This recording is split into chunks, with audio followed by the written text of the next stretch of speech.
6 जून 1981 को बिहार में कुछ ऐसा हुआ जो आज भी 45 साल बाद एक रहस्य बना हुआ है। सरकारी रिकॉर्ड कहते हैं 300 लोगों की मौत, लेकिन सच्चाई बहुत अलग है। इस वीडियो में आज मैं आपको ले जाऊंगा उस दिन की यात्रा पर जहां 800 से ज्यादा लोग आज भी लापता हैं और किसी को नहीं पता वो गए कहां। बिहार 1981 जून का महीना, मानसून की शुरुआत। बिहार में ज्यादातर लोग ट्रेन से सफर करना पसंद करते थे। सड़कें अच्छी नहीं थी तो ट्रेन ही सबसे अच्छा ऑप्शन था और उस दिन भी मानसी रेलवे स्टेशन पर सैकड़ों लोग इंतजार कर रहे थे। गाड़ी संख्या 416 डाउन पैसेंजर ट्रेन, मानसी से सहरसा जाने वाली ट्रेन। शाम के 4 बजे थे। प्लेटफॉर्म पर भीड़ थी, लोग अपने घरों को लौट रहे थे। ट्रेन समय पर रवाना हुई, लेकिन बाहर का मौसम अच्छा नहीं था। जून का महीना, मानसून का समय, तेज बारिश हो रही थी। बिहार की हर नदी खतरे के निशान से ऊपर बह रही थी, लेकिन लाइफ गोज ऑन, राइट। लोगों को तो अपने घर जाना था, तो ट्रेन चलती रही। यात्री अपनी अपनी बातों में मगन थे। कोई खिड़की से बाहर देख रहा था, कोई अपने साथियों से बातें कर रहा था।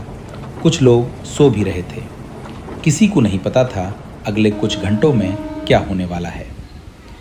अब ट्रेन बागमती नदी के पास पहुंच रही थी। बागमती नदी, जो नॉर्मली शांत रहती है, उस दिन अपने रौद्र रूप में थी। बारिश इतनी तेज हो गई थी कि यात्रियों ने सभी खिड़कियां बंद कर ली थीं। पटरियों पर पानी जमा हो गया था। ड्राइवर को भी पता था कि सिचुएशन खतरनाक है। वो सावधानी से ट्रेन को आगे बढ़ा रहा था। और फिर पुल नंबर 51 आया।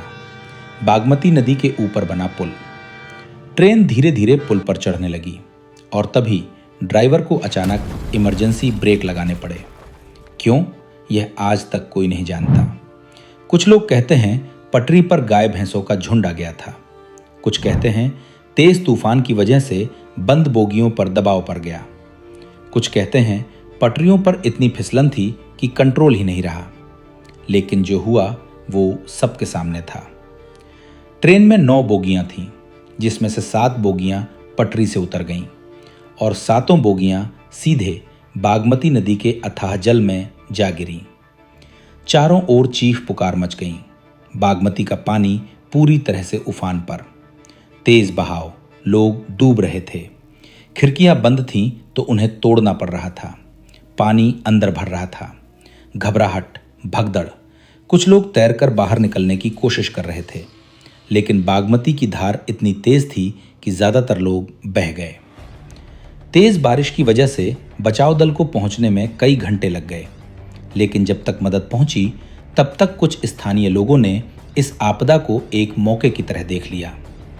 जो लोग तैरकर बाहर निकलने की कोशिश कर रहे थे, कुछ लोगों ने उन्हीं को लूटना शुरू कर दिया और जो लोग प्रतिरोध करते उन्हें फिर से पानी में धकेल दिया जाता था। यह मानवता का सबसे काला पक्ष था।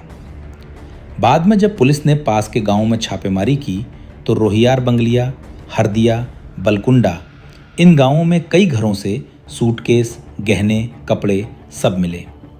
यह सिर्फ एक नेचुरल डिजास्टर नहीं रह गया था, यह मानवता पर एक बदनुमा दाग बन गया था। अब आता है इस पूरी कहानी का सबसे बड़ा सवाल। असल में कितने लोगों की मौत हुई? सरकारी रिकॉर्ड्स कहते हैं 300, लेकिन स्थानीय लोगों और आई विटनेसेस का कहना है कम से कम 800। कई दिनों तक जब शवों को निकाला गया तो सिर्फ 286 शव मिले। बाकी 800 से ज़्यादा लोग कभी नहीं मिले। ना उनके शव मिले, ना कोई निशान मिला। रेलवे के ऑफिशियल रिकॉर्ड्स में लिखा था 500 पैसेंजर्स, लेकिन सच्चाई ये थी कि सभी डिब्बे खचाखच भरे थे। 1000 से ज़्यादा लोग थे उस ट्रेन में। तो फिर वो 800 लोग गए कहाँ? कुछ लोग कहते हैं बागमती की तेज धार उन्हें बहुत दूर ले गई होगी। कुछ कहते हैं नदी में इतना कीचड़ था कि शव दब गए होंगे।